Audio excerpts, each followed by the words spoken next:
I touched down in Kenya expecting a relaxing little getaway. You know, safaris, some beach time, maybe sipping coconut water while dodging sunburn. But Kenya? Miles. Kenya laughed in my face and said, "Relaxation? Here, my friend, buckle up." Now, if you've ever watched La Casa de Papel, you'll remember Nairobi fierce, sharp, no nonsense. Well, turns out she's named after Kenya's capital. And let me tell you, the real Nairobi lives up to that energy, and then some. This place doesn't whisper. It shouts. It dances. It moves at the speed of a Matatu flying down the wrong lane. And from the moment I landed, I knew this wasn't going to be your average vacation.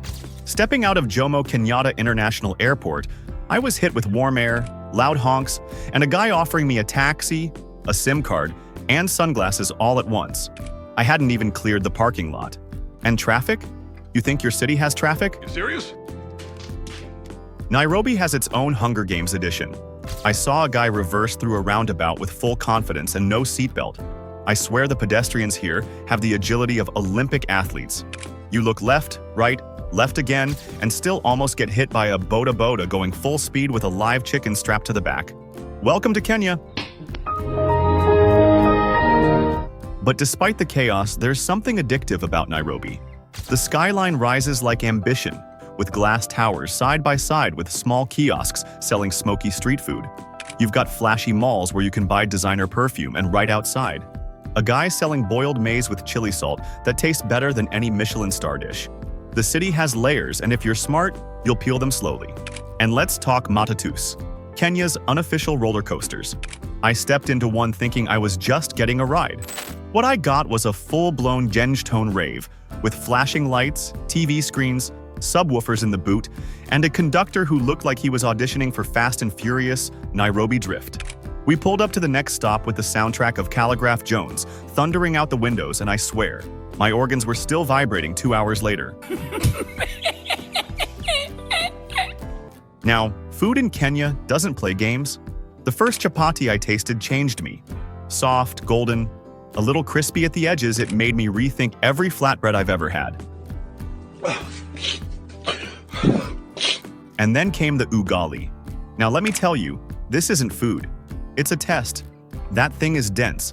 It's heavy. It's a dumbbell disguised as a side dish. My wrist nearly gave up mid-scoop, and the locals around me just watched with quiet judgment.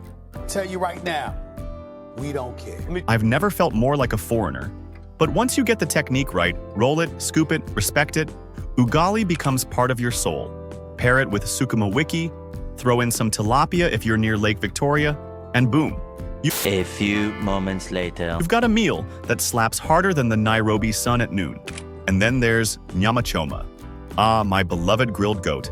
If you haven't sat at a smoky roadside joint, tearing through meat with your bare hands, music playing in the background, soda in one hand and tissues nowhere in sight, have you really visited Kenya? What surprised me the most, though, wasn't the food, or the matatus, or the noise. It was the people.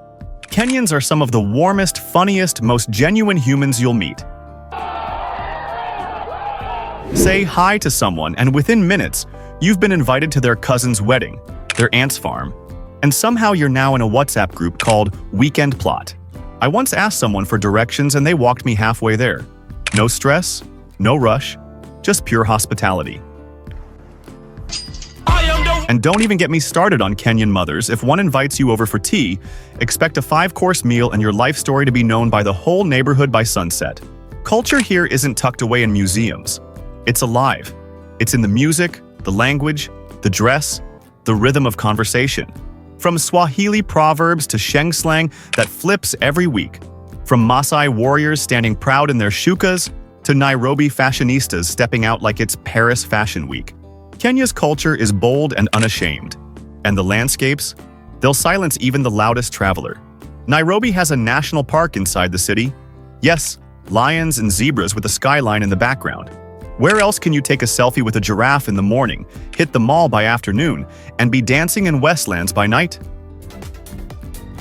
Then there's the Maasai Mara, where the Great Migration happens and millions of wildebeests risk it all. Jumping into rivers filled with crocodiles like it's the world's worst reality show.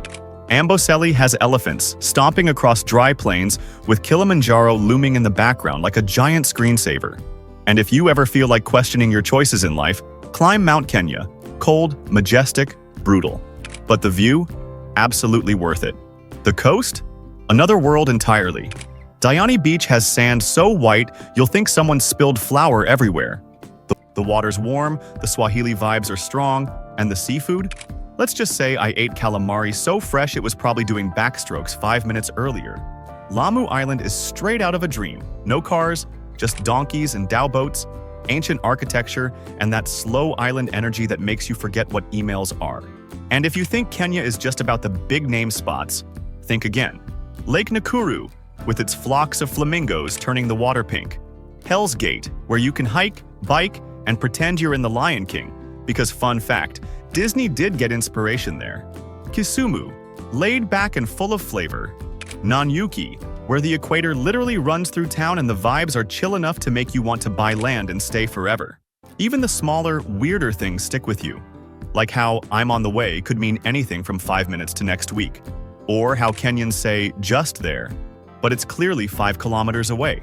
Or the way every phone call starts with sasa and ends with "tuko pamoja," even if you don't know what you just agreed to.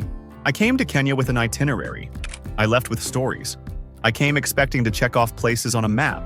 And instead, I found myself sitting with strangers turned friends, laughing over tea, learning Swahili one awkward word at a time, and realizing that this country isn't something you visit, it's something you feel. Should you visit Kenya? Absolutely. You'll get frustrated in traffic. You'll argue with M-Pesa agents. You'll wonder where your money went after visiting Maasai Market. But you'll also feel alive in a way that no resort brochure or Instagram filter can capture. You'll eat like royalty. You'll dance like nobody's judging, except everyone is. You'll see elephants, mountains, oceans, forests, and maybe, just maybe, a version of yourself you forgot existed. Kenya didn't just blow my mind. It stole my heart, and probably my budget. But every second, every shilling, every awkward moment of trying to pronounce Ngong correctly, it was all worth it.